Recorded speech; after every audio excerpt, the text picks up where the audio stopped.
Olá, sejam bem-vindas, sejam bem-vindos. Hoje a gente vai ter uma conversa sobre o quanto a gente ama o Brasil e o brasileiro, porque é a Semana da Pátria e eu sou Pedro Luiz.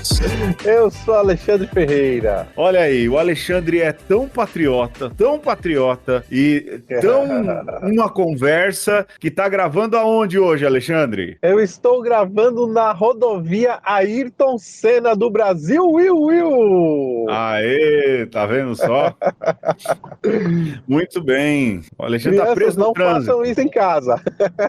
Não. Então pode ser que você ouça aí algumas falhas aqui, outra ali, mas é porque o Alexandre tá no meio do trânsito, não é? Travado e vai chegar muito tarde em casa. É a janela que a gente tem para gravar o programa, então responsavelmente ele está fazendo a gravação por lá. Por isso, então, esse programa também vai ser um pouco mais enxuto. Quem sabe a gente volta, né, Alexandre, é o projeto de fazer programas de 45 minutos. Gente. Quem sabe seja nesse, né? Um sinal. Seja um sinal.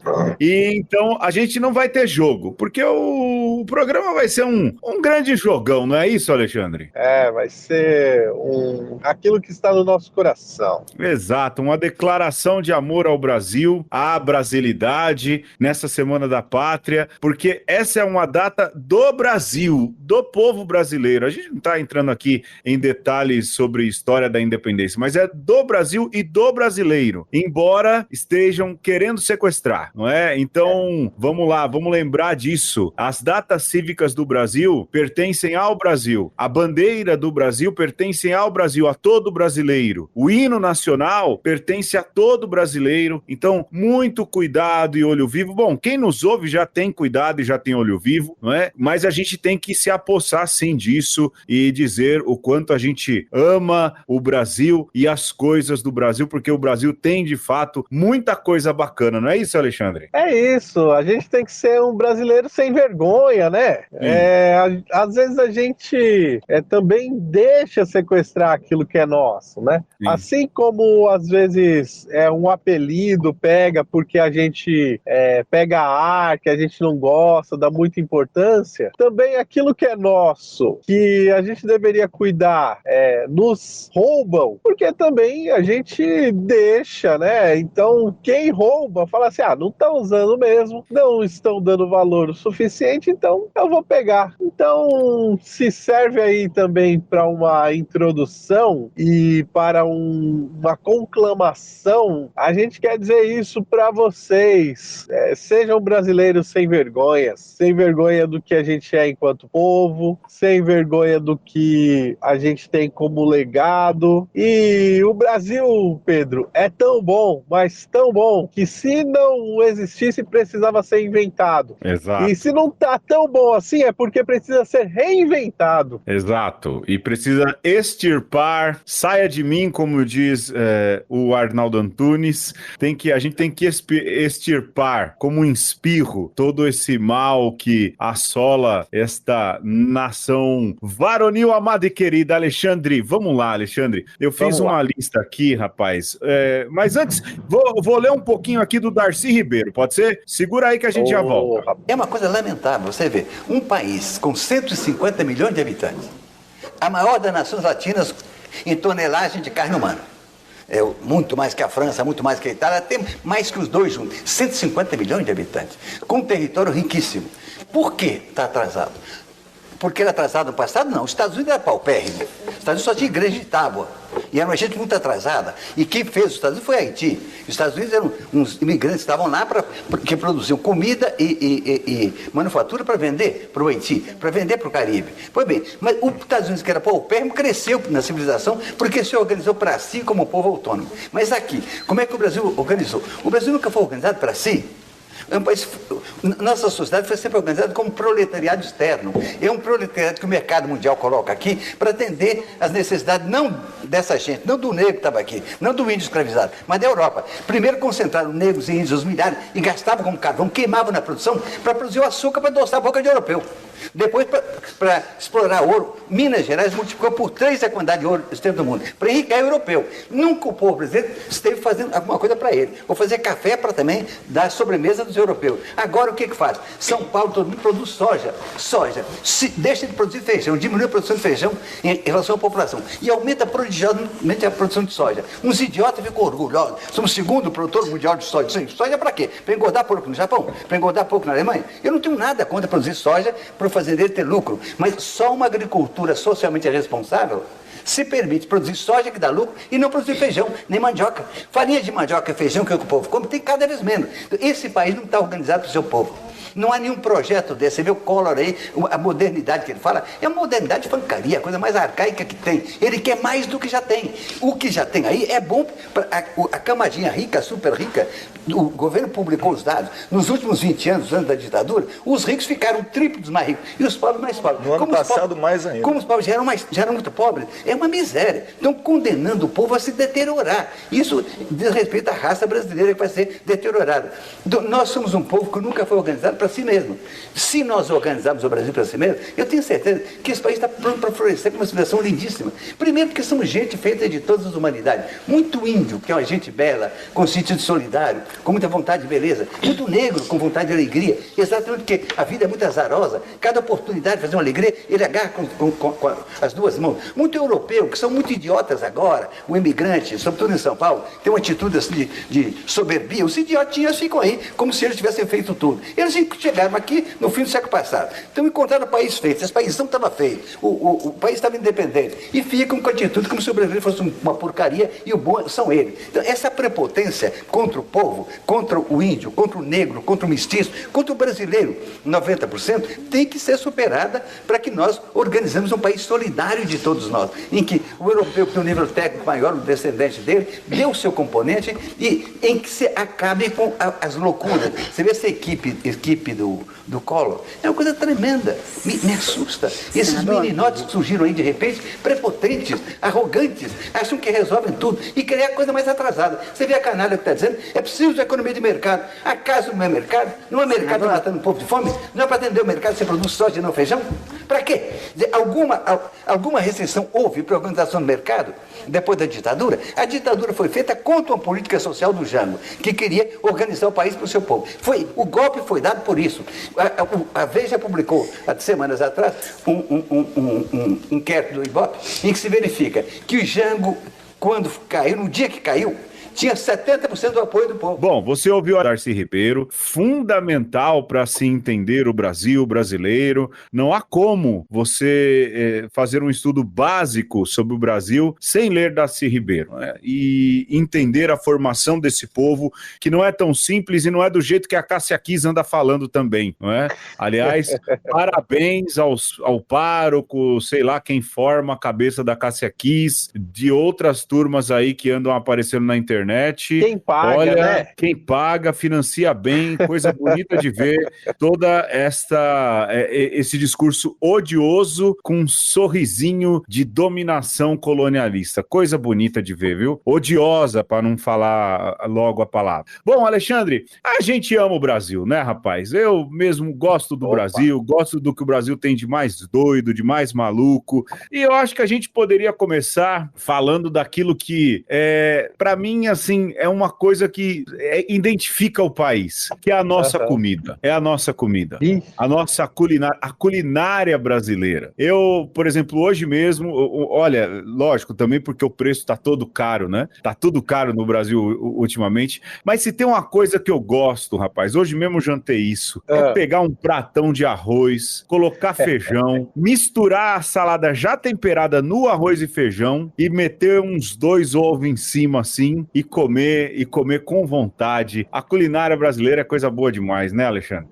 E o arroz e o feijão é uma coisa tão nossa, né, Pedro? Muito. Quando você pensa em outras comidas básicas de outros povos, dá até tristeza. Eu lembro que eu fiquei estarrecido quando eu fiquei sabendo, por exemplo, que o prato básico do inglês é a batata. Pois é. Já começa errado porque a batata é um alimento tipicamente das Américas, férias, né? Que foi exportado. Sim. O nosso arroz e feijão, ainda que também seja uma comida que veio de outros lugares, né? O arroz não é Não é daqui, né? Não é daqui, nem o feijão, mas foi tão bem incorporado e casa tão bem com tanta coisa. E é versátil por si, né, Pedro? Porque, como você falou aí, você junta mais a salada, você junta mais um temperinho e tal. Aquela pimentinha que fica guardada no pote de palmito, né, Alexandre? Curtindo a vida inteira, né? Você pega 3 gotinhas, põe em cima, assim. Tem coisa melhor, rapaz? E já tem tudo aí, né? Você já tem o carboidrato, você já tem uma quantidade de ferro que vai garantir que você não tenha anemia. Olha, sim. Se você quer começar a ser vegano, por exemplo, assim, 80% da alimentação do brasileiro já é pautada no veganismo. Já tá garantida, é verdade. É verdade. Mas, assim, eu tô falando porque eu comi hoje, né? Isso, mas, cara, eu fico pensando aqui também, né? A criatividade do brasileiro, tem os puristas de pizza, né? Eu sou um pouco purista de pizza e tal, mas a criatividade do brasileiro com a pizza, né? A gente conseguiu elevar a pizza a um outro patamar, né, cara? Foi. Pizza portuguesa, por exemplo, né? Pô, vamos pegar o que sobrou aqui da noite, vamos juntar e vamos dizer que é uma pizza portuguesa, sei lá se essa é a história, né? Mas a criatividade do brasileiro para pizza, por exemplo, ela é gigantesca. De vez em quando a gente entra aí nos aplicativos, nos sites de pizza, e o que a gente mais vê são sabores sortidos. Agora a moda é colocar carne na pizza. Olha, a gente é muito criativo nesse sentido, né? E a gente se apossa da comida querendo transformá-la. Isso é bonito também, né? E você desdobra a criatividade da pizza pra tudo, né? O pastel. Tudo. Hot dog. Hot dog. O churros. Que mais? Tapioca. Tapioca. Assim, a culinária brasileira por si, ela tem na sua própria essência não ser purista. Não, ela transforma. Ela tem a característica de transformar. Ela pega um alimento, ela diz, olha, eu preciso transformar isso aqui. Rapaz, tapioca é muito real. Eu lembro que eu comia tapioca em casa, era o quê? Tapioquinha com margarina. Era o que tinha para comer, né? Sim. De vez em quando, quando tinha dinheiro, quando era moleque, um leite condensado. Mas, cara, quando eu morei no Heliópolis, pelo menos umas 2 vezes na semana, eu comia tapioca e era de tudo que era de jeito. Tinha um lugar lá, chamava Rancho da Tapioca. Olha, cara, como eu comi tapioca no Rancho da Tapioca lá do Elipa, cara. E assim, era tudo que era de sabor. Eu falava, cara, isso aqui é o paraíso, meu Deus do céu. A tapioca por si, ela dá uma ode, né? Por si só. Sim. Vamos saudar a tapioca, como dizia a Dilma. Vamos saudar a mandioca através da tapioca, porque, olha, você falou aí do jeito que você comia, lá em casa, na casa dos meus pais, muito caracteristicamente, eu comia, Pedro, a tapioca, além da salgadinha com uma manteiguinha, a tapioca do molho de coco. Que era o quê? Era o coco ralado, espremido plutônio, porque lá em casa tem uma coisa, né? Na casa dos meus pais tem uma coisa com o coco, que eu lembro que para o coco ralado e o leite de coco de garrafinha, e meu pai, aos poucos, ao longo dos anos, foi a convencendo de que não era o jeito certo. O jeito certo era ralar o coco e fazer o próprio leite de coco em casa. E é muito interessante, porque nos meus pais essa tarefa é dividida. Minha mãe até pode fazer a comida, mas quem vai ralar o coco e quem vai fazer o coco ralado e o leite de coco é meu pai. Você sabe que aqui em casa, a Letícia um dia foi fazer um peixe, convidou meu pai, que meu pai gosta de peixe, e ele perguntou para ela, olha, qual vai ser a receita, né? E ela falou, não, é uma peixadinha com leite de coco. Ele, tá, pode deixar que eu levo o coco. E aí ela falou, não, seu Luiz, a gente compra o leite de coco aqui. Não, isso aí dá azia. É o mesmo leite de coco. Então, mas isso aí dá azia, isso aí faz mal. E aí ele trouxe o coco, aí a gente fez o leite aqui, bateu. Mas eu não sei se lá nos seus pais tem, Alexandre, o ralador de coco, que é uma pecinha de metal encaixada numa tabuinha assim, que você senta em cima da tabuinha e rala sentado na cadeira. É assim lá ou não? Tem, e é isso. Meu pai é purista igual o seu pai nesse sentido. Tá certo. E o meu pai pegava ali a tapioca, Pedro, e ele embebia, ele mergulha, né, até hoje, a tapioca ali no leite de coco com o leite condensado e faz ali uma espécie de... É uma sobremesa, né? Não sei nem descrever, é uma sobremesa ali, algo quase como um manjar, assim, sabe? Sim. E aí, depois você vai descobrindo esses outros desdobramentos de tapioca com morango, tapioca com doce de leite. Franguinho desfiado com queijo mussarela, Rapaz. Coisa fina. Pedro, eu ainda tenho que fazer uma menção honrosa aqui. Há uma tapioca que eu comi em Belém do Pará. Olha aí, me faça inveja. De uma característica, assim, muito refinada e que eu só vi lá. Pedro, o que eles fazem? Eles fazem uma tapioca lá, não sei se em todo lugar, mas a que eu comi, nesse lugar específico, né, dessa vez que eu comi, uma massa bem fininha mesmo, assim, sabe? Quase como uma folha de sulfite. E eles pegam aquela manteiga, assim, natural mesmo, de garrafa, e colocam e faz como se fosse um rocambolezinho. Rapaz, um bolo de rolo de tapioca. Que coisa boa. Olha só, rapaz. Ainda bem que eu já jantei, viu? Alexandre, vamos fechar a sessão culinária brasileira. Ei, tem tanta coisa boa, né? Você aí que ouviu, se quiser mandar alguma observação culinária, alguma coisa, manda aí, porque tem de tudo. O Brasil tem tanta coisa boa e é uma pena que com tanta comida a gente tenha 33 milhões de brasileiros, irmãos, brasileirinhos como a gente, passando dificuldade alimentar e fome. Alexandre, vamos pra música antes da gente ir pros patrocinadores. Eu acho que a gente tem que falar de música, né? Primeiro de tudo, a gente tem que se orgulhar de um Brasil que tem compositores como Chico Buarque, por exemplo. Um cara que é capaz de fazer uma música fabulosa como Construção, que não é só uma música fabulosa no sentido de construção de letra, mas também a melodia de construção, ela é fabulosa. A gente tem que se orgulhar do Brasil com um compositor como, por exemplo, o próprio Caetano Veloso. Ou se você quer uma coisa mais moderna, você tem aí o Renato Russo, né? Que quer queira ou não, é um baita compositor. Também Mano você Brown. Poxa vida, Mano Brown, cara. Isso que a gente tá falando dos novos, né? Dos novos. Pô, você tem compositores, você tem Noel Rosa, rapaz. Você tem aí vários, Cartola. Você tem um cara que compõe Ainda é Cedo Amor, mal começastes a conhecer a vida e já anuncias a hora de partida sem saber mesmo o rumo que irás tomar. E aí você vê de onde vem o Cartola, você fala, caramba, o Brasil é bem servido de música, até porque as nossas composições, elas sabem brincar não só com a melodia, mas com aquilo que é a métrica da letra, não é? Sobe, desce, brinca, vai e volta. Isso é fabuloso. A gente tem que se orgulhar verdadeiramente daqueles que são os nossos compositores, né, Alexandre? Você tem mais nome aí, não? Tem, né? Lembrando até a necrofilia da arte aí, a gente tem que citar a própria Marília Mendonça, né? Pô, cara, pode crer. Amiga, você tá bebaça. A gente nem ouvia, mas depois virou fã.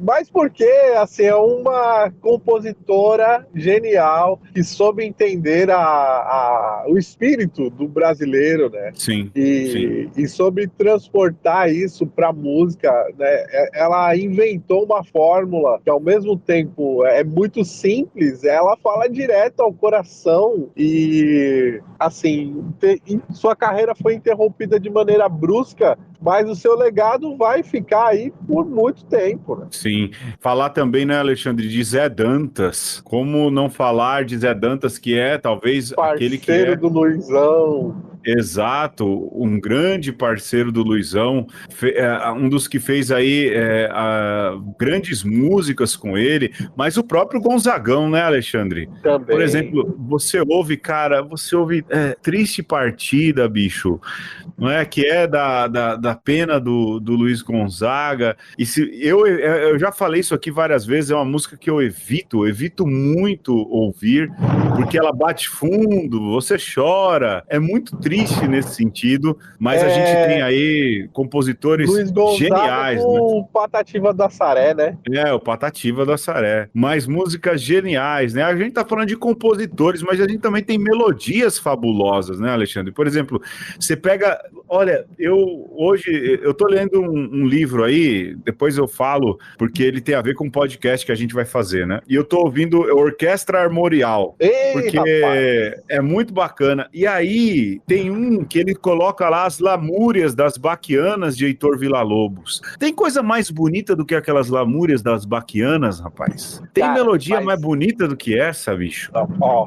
Heitor Villa-Lobos é qualquer coisa de sensacional, assim, pra bater de frente com os grandes da música clássica, né? Sim, sim. Mas você falou em Orquestra Armorial... Não é lamúria, né? É cantilena. Mas pra mim é a mesma coisa.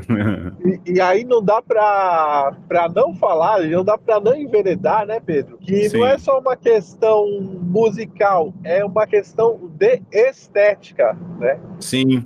E aí você pode falar não só da estética armorial, que é uma estética nordestina, pensada do começo ao fim, para passar pela música, mas também pela pintura, pela literatura. Sim. Mas você pode falar de uma estética caipira, você pode falar de uma estética uma estética industrial, urbana, como por exemplo o movimento da Paulicéia Desvairada aqui, sim. De São Paulo, que bebe direto da Semana de 22, da Semana de Arte Moderna. Você tem a estética do sul do Brasil, né, Alexandre? A estética do sul, não é? Do gaúcho. A gente tem no imaginário, não é? Bombacha sei lá, é uma coisa folclórica do gaúcho, mas a Letícia fala, meu vô usa, eu tenho um tio que usa bombacha o tempo inteiro, então é uma questão estética e muito presente ali. Mas, Alexandre, ainda falar de compositores, eu não posso deixar de falar, porque foi um que me passou muito essa semana, Aldir Blanc, né? Imagina que a gente teve um compositor como Aldir Blanc que perdeu pela Covid, não é? Mas, bom, tá aí. A gente tem grandes compositores, grandes melodias. Disso tudo, né, Pedro? Uma coisa dessa ode ao Brasil aqui que a gente está fazendo, a gente não pode deixar de vislumbrar ou de constatar que o Brasil, ele se pensa através da música, né? Então, se você for procurar livros, talvez você encontre, mas o Brasil, o brasileiro, ele se descreve, se entende, se refaz, se atualiza pela música, né? É o ponto de partida. Mais do que um intelectual, é melhor você procurar um compositor que nos diga quem somos. E aí, esses nomes todos que a gente passeou por aqui, né? Não tem a ver só com a arte, mas tem a ver com essa tentativa de autoanálise que a gente precisa fazer enquanto nação. Sim, sim. E falar de intérprete também, né, Alexandre? Pô, você tem um país que tem Tim Maia, bicho, né? Você tem um cara que tem Elis Regina cantando. Você tem um cara que tem Jackson do Pandeiro. Pô, Bethânia. Aliás, eu vou colocar aqui, Reconvexo. Maria Bethânia cantando Reconvexo. É o que você vai ouvir daqui a pouco. Que tem um quê brasileiro, né? Diga. Eu vou dar outra sugestão. Procure aí uma versão de Bethânia cantando O Que É O Que É. O que é? Eu vou pôr os dois. Vou fazer um mix. Vou fazer um mix. Só com acompanhada por um pandeirinho. Vou pôr. E aí na emenda eu já coloco Reconvexo. E aí a gente vai ter um banho de Maria Bethânia. Que mulher, que cantora, hein, Alexandre? Como é que a gente deixa... como não é maior? Rapaz, o Brasil tem Alcione. Alexandre, eu sempre digo que se a Alcione tivesse nascido nos Estados Unidos, não ia ter ela Fitzgerald pra bater. Você entende o que eu tô te dizendo? A Alcione é muito grande. Sim. A mulher canta muito. A própria Elza Soares, né? Pô, Elza Soares, ela é reconhecida, né? A Elza Soares cantava Exatamente. demais, mas eu sinto mesmo da Alcione não ter o tamanho que ela merece, nem no Brasil. Acho que, mas eu entendo isso, porque ela enveredou pro samba, e o samba, quer queira ou não, é marginalizado no Brasil, né? O samba é marginalizado no Brasil, muito marginalizado. Então, talvez por isso, por ser tão brasileira, ela tenha abraçado o samba e fazendo música brasileira. Mas a Alcione, rapaz, se ela morasse nos Estados Unidos, essa mulher ia ser grande, ia ser nível ela Fitzgerald, ia ser gigantesca, né? Pra falar só de sambista mulher, Beth Carvalho, Jovelina Boa, Pérola madrinha, Negra. Jovelina. Sim. Leci Brandão, rapaz. Aquela voz forte que ela tem. Cara, eu adoro Martinália. Mas assim, a gente tem Maísa, Elis Regina, né, Alexandre? Tem, poxa. Pô, cara, a própria Aracide Almeida, que a gente já homenageou aqui, cantando sambas de Noel Rosa, e ela tem aquele trinadinho, Clara Nunes, cara. Cara, como a gente tinha cantora boa, né? E como a gente tinha cantor, ou tem cantor bom também, né? A gente tem, pô, cara, se ouve um Martinho da Vila cantar, não é verdade? Naquele jeito, naquele compasso, na manemolência da voz. Rapaz, o Brasil é bom demais, mas para fechar o assunto de música, eu quero fazer aqui uma ressalva, que são as músicas indígenas, as músicas feitas pelos povos indígenas. E para mim, elas sempre me arrepiam. A gente já tocou aí em algum programa, algum trecho, mas as músicas indígenas do Brasil, elas são um quê de uma beleza que só os indígenas conseguem fazer. E música brasileira autêntica. Essa sim é brasileira raiz, né, Alexandre? E quando eu ouço música indígena, Pedro, eu consigo entender, por exemplo, a tristeza da moda de viola caipira. Você vai perceber ali que tem algo que se encontra, sabe? Lógico, tem as músicas festivas indígenas e tal, que eu acho músicas muito energéticas, sabe? Assim, que comunicam uma energia muito grande, mas pra mim as mais bonitas são aquelas quase chorosas, sabe? E aí quando você para ouvir essas músicas, você entende da onde vem a tristeza da música caipira, da própria bossa nova, que tem um quê de melancolia ali, bonita, que toca direto no nosso coração. Talvez mexe até com o nosso com as nossas lembranças aí que a gente herda pelo sangue mesmo, sabe? Sim. A gente tem muita coisa boa. A música brasileira é muito mais do que Gustavo Lima e Anitta. Só para exemplificar. Não estou criticando, mas a música brasileira é muito mais. E o funk, sim, é uma nova fase, uma fase que talvez eu, Alexandre, a gente não conheça, ou talvez o Alexandre conheça um pouco mais e tudo, mas é dos jovens. Vai ter o seu lugar, se é que já tenha estabelecido. Alexandre, vamos ouvir aí um pupurri da Marília Bethânia, a gente já volta? Vamos nessa. Canta, Bethânia. E não ter a vergonha de ser feliz. Cantar e cantar e cantar a beleza de ser um eterno aprendiz. Eu sei que a vida devia ser bem melhor e será, mas isso não impede que eu repita. É bonita e é bonita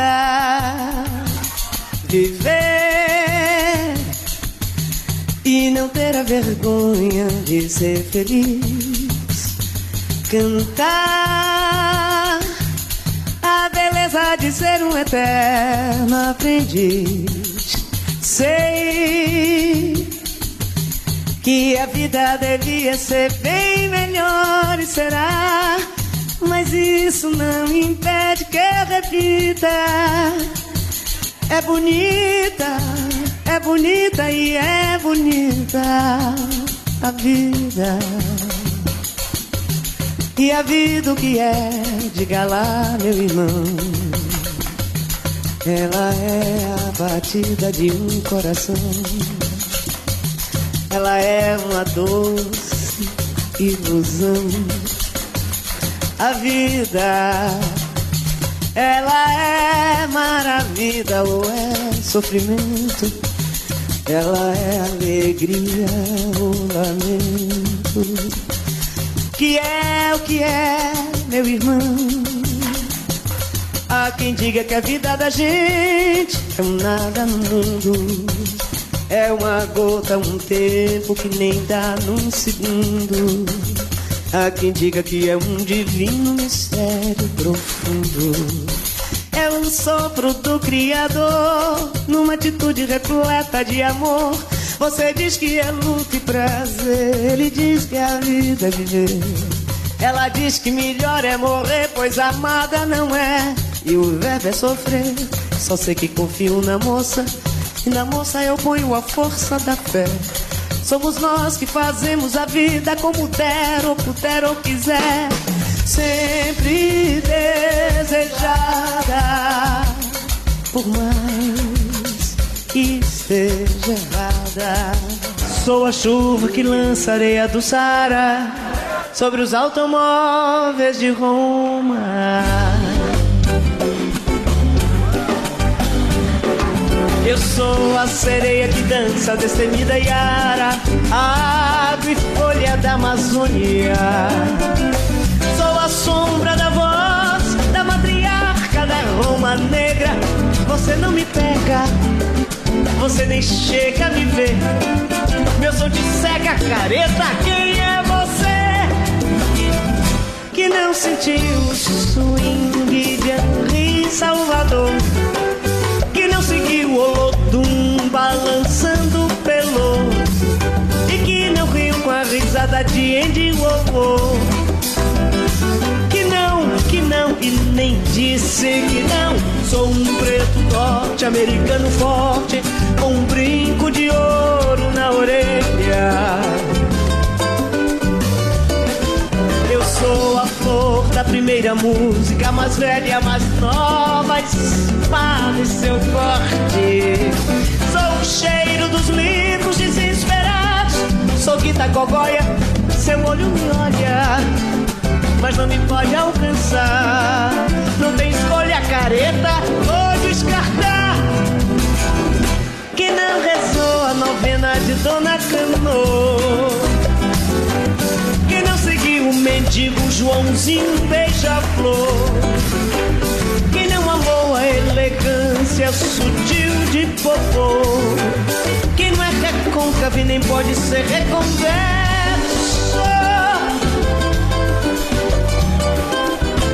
Sou um preto norte-americano forte, com um brinco de ouro na orelha. Eu sou a flor da primeira música, mais velha, mais nova, espada, seu corte. Sou o cheiro dos livros desesperados, sou Guita Gogóia, seu olho me olha, mas não me pode alcançar. Não tem escolha, careta, vou descartar. Quem não rezou a novena de Dona Cano, quem não seguiu o mendigo Joãozinho beija-flor, quem não amou a elegância sutil de Bobô, quem não é recôncavo e nem pode ser reconverso, quem não rezou a novena de Dona Cano, quem não seguiu o mendigo Joãozinho beija-flor, quem não amou a elegância sutil de Bobô, quem não é recôncavo e nem pode ser reconverso.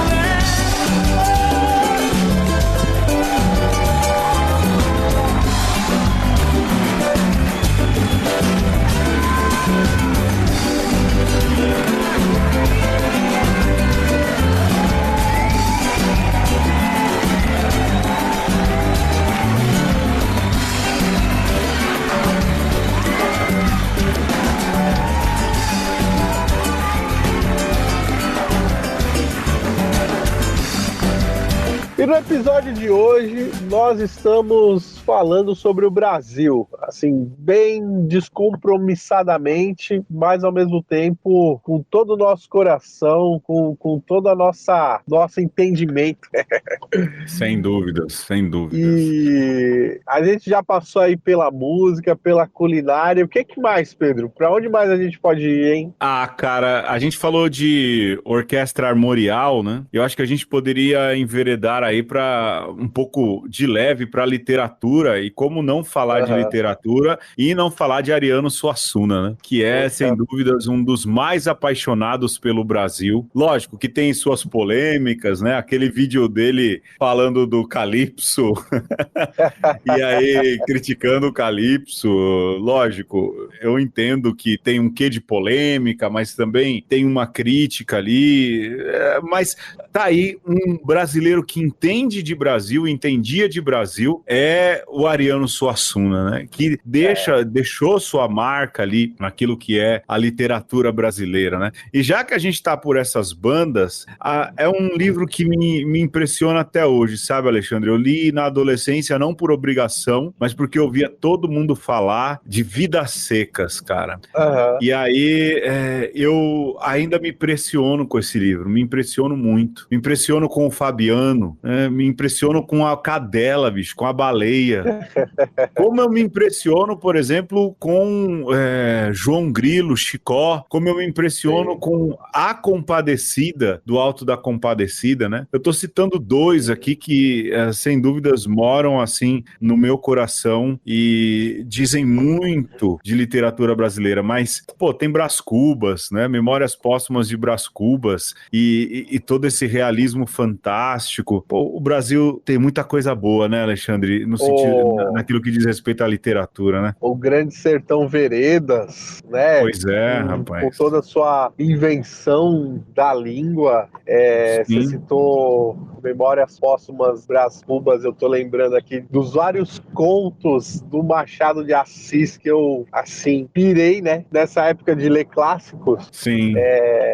Coisas que não tinham uma pretensão de ser grandes, mas exatamente até por esse quê de popularesco, acabava sendo portas de entrada para uma literatura mais consistente. Mas, olha, você citou o Ariano Suassuna, eu lembrava antes de Patativa da Saré.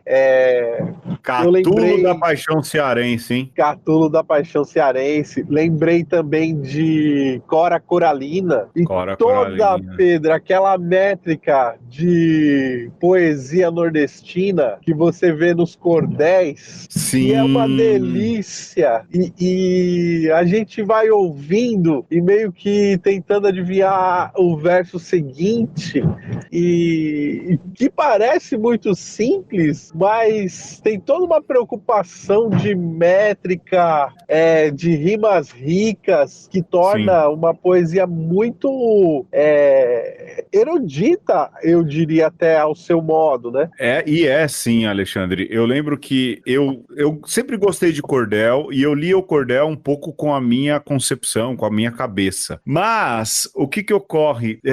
Eu tive a oportunidade, por causa do Padre Leonardo, de ouvir um declamador de cordéis. Eu não conhecia. Você conhece, lembra dele? Do Raudênio de Lima. Opa. Lembra aquele CDzinho? E ele declama poemas de cordel. E ali eu entendi como um cordel precisa ser declamado, porque também tem isso, né? Claro.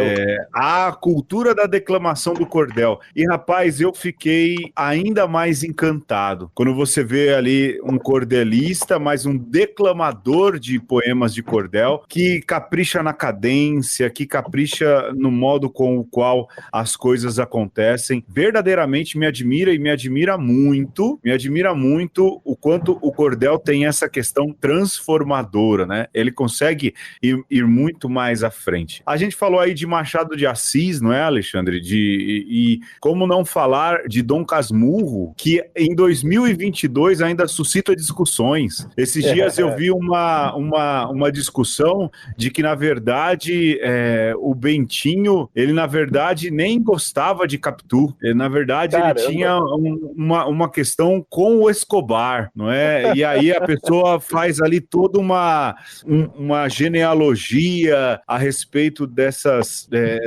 possibilidades. Você vê um romance escrito aí há anos, não é? Que foi escrito aí em 1899, no final do século XIX, e ainda agora no século XXI, suscita discussões. Veja a qualidade, né? Sobretudo veja aquilo que a gente tem de muito bom. E aí, como o Alexandre disse, cordelistas, o que não falta no Brasil é literatura boa e gente que escreve bem, não é? Raquel de Queiroz e tantos outros aí, verdadeiros gênios e pais da literatura, mas também de tesouros do Brasil. Tem mais, Alexandre, aí para fazermos as nossas loas?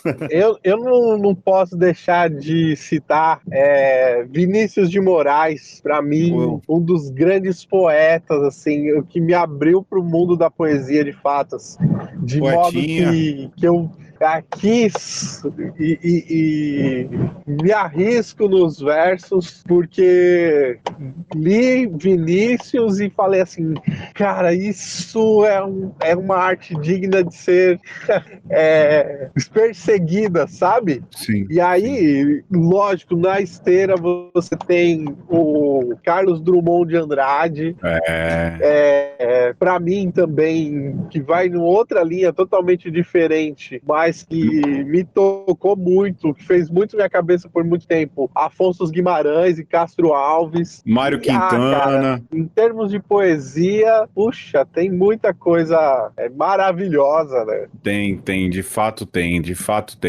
Eu tava pensando aqui, rapaz, mas já esqueci. Nessas horas, nessas conversas, a minha cabeça vai entrando a mil, não é? Mas eu ia lembrar aí de outros poetas, de outros escritores, mas minha cabeça nesse momento fugiu. Então, a vocês que eu esqueci, o meu sincero sinto muito, tem muita coisa boa aí que eu gostaria de ter lembrado, agora estou tentando puxar na cabeça aqui, não anotei, mas acho que a gente pode seguir para frente, né, Alexandre? Porque vamos em frente. O Brasil também é grande no cinema, Cara, a gente tem Cidade de Deus, que dizem que é um dos 5 filmes mais assistidos da história do mundo, não é? Não de bilheteria, que nem esses Titanic, essas coisas, mas é um filme que é referenciado, que continua sendo assistido, continua sendo comentado. O Barack Obama disse que quando assistiu ficou bolado, e a gente vê hoje referências de Cidade de Deus em outros filmes gringos, em filmes internacionais. Influenciando, né? Muito, e é uma história toda brasileira, não é, Alexandre? Toda brasileira e fabulosa, fantástica, bonita assim, né? Bem produzida. É uma história triste, mas é uma referência. Cidade de Deus tem que ser um motivo de orgulho pro Brasil, né? Ainda hoje, Pedro, um jovem virou pra mim e falou assim, cara, ontem eu assisti Bacurau. Ah, e ele boa. tava estarrecido. Ele falou, cara, como é bom Bacurau. E aí a gente comentava de como o Bacurau tem isso do Cidade de Deus, de ser representativo da nossa brasilidade, né? De tocar em vários temas, de trazer alguns arquétipos, de nos representar enquanto povo. E assim, Bacurau é uma alma lavada, sabe? Eu lembro que quando eu assisti, eu falei assim, cara, eu tô saindo desse filme com a alma lavada. Que filme, cara, porque assim, ele é descolonizador, né? Ele tem um quê de descolonização, ele é afrontoso, ele grita pela liberdade e ele tem identidade brasileira. Ele é um filme que tem cheiro, né, Alexandre? Você sente o cheiro. É um filme excelente. Olha, Bacurau é algo pra gente se orgulhar também. Mas também tem o Pagador de Promessas, rapaz, que fez tanto sucesso, foi pro Oscar, tem uma beleza incrível. Aí a gente tem Glauber Rocha. Aliás, a gente tem um patrão, não é? Que volta e meia fala do Glauber Rocha aqui, que é o Adriano, não é? O Adriano. Pois estuda, então, né, a obra do Glauber Rocha. Glauber Rocha. Aliás, um dia a gente tem que chamar ele aqui para dar aula pra gente sobre Glauber Rocha, né? Mas, cara, você tem Bacurau. Eu gosto, Alexandre, assim, de algo que é muito brasileiro, que é o Hugo Giorgetti. O Hugo Giorgetti é um diretor que era da área da publicidade, mas ele fez filmes muito brasileiros, muito brasileiros. Ele fez Boleiros, que eu gosto muito, Sábado, que é um filme que eu gosto pra chuchu, mas Boleiros tem a cara do Brasil, né? O filme nacional os filmes nacionais têm coisas muito boas mesmo. Sem contar Mojica, né, Alexandre? Ah, Zé do Caixão, rapaz. Além de ter filmes divertidíssimos, porque o terror tem isso, né? O terror não quer só te aterrorizar, ele quer te entreter, quer fazer você sentir coisas. E o Mojica, sabendo disso, de que quer mexer ali com os seus sentimentos, mas até por uma questão de orçamento, né, Pedro? De saber que tem que tirar leite de pedra. É um mestre do terror, mas é um mestre do cinema porque ele faz aquilo que dá pra fazer, faz com a qualidade que é possível se fazer, contra tudo e contra todos. E pra mim é também um marco do cinema, sobretudo do cinema brasileiro, por causa disso. Sim. E outra, né, Alexandre? O Mojica, ele, por mais que quis fazer terror, ele quis fazer um terror brasileiro, com características brasileiras, que leve em conta o cenário brasileiro, a cultura brasileira. Não é um terror Sexta-feira 13, não. O Zé do Caixão, o nome já começa, né? É um Zé. O nosso terror é um Zé do Caixão, cara. Isso é fabuloso e a gente precisa lembrar sempre da importância do Mojica. Um dia eu encontrei um Mojica, tirei foto, perdi essa foto, cara. E é um cara super gente boa, uma docilidade de pessoa e, de fato, mostra que dá pra gente fazer coisas brasileiras sem ficar imitando aquilo que são os estilos de fora. Alexandre, eu acho que pra terminar, porque a gente já vai aí, a gente podia falar de teatro, de novela, né? Mas eu acho que a gente poderia falar também de rostos católicos aqui do Brasil. Lógico, muitos a gente já homenageou, não é? E que são grandes lideranças como Hélder Câmara, não é? Mas a gente também tem Zilda Arnes, cara. O Brasil é o Brasil da Zilda Arnes, Alexandre, que revolucionou e continua revolucionando não só com a Pastoral da Criança, mas com exemplo de santidade, de voluntarismo,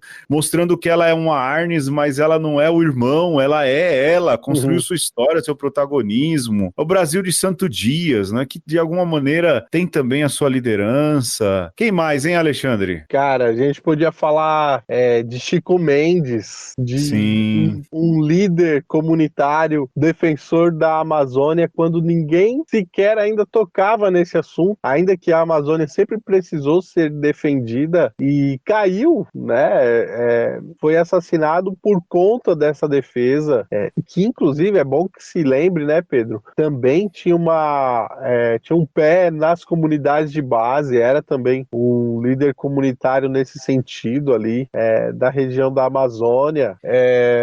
Quem mais que a gente pode falar nesse sentido da religiosidade? Da religiosidade, rapaz, eu acho que, olha, falando de Chico Mendes, a gente poderia falar rapidinho, assim, de brasileiros adotados, que nem Dorothy Stang, né, que é uma brasileira adotada, José Comblan, Pedro Casaldáliga e tantos outros gringos que se tornaram brasileiros, que a gente adotou e que quiseram ser brasileiros. Mas se a gente tá falando de religiosidade popular, rapaz, a gente tem aí, eu acho que mais importante são as vozinhas, as rezadeiras, Alexandre. Tem coisa mais brasileira do que isso? As nossas rezadeiras, as vozinhas. Eu fui tão benzido para bucho virado, Alexandre. Quebrante. As rezadeiras.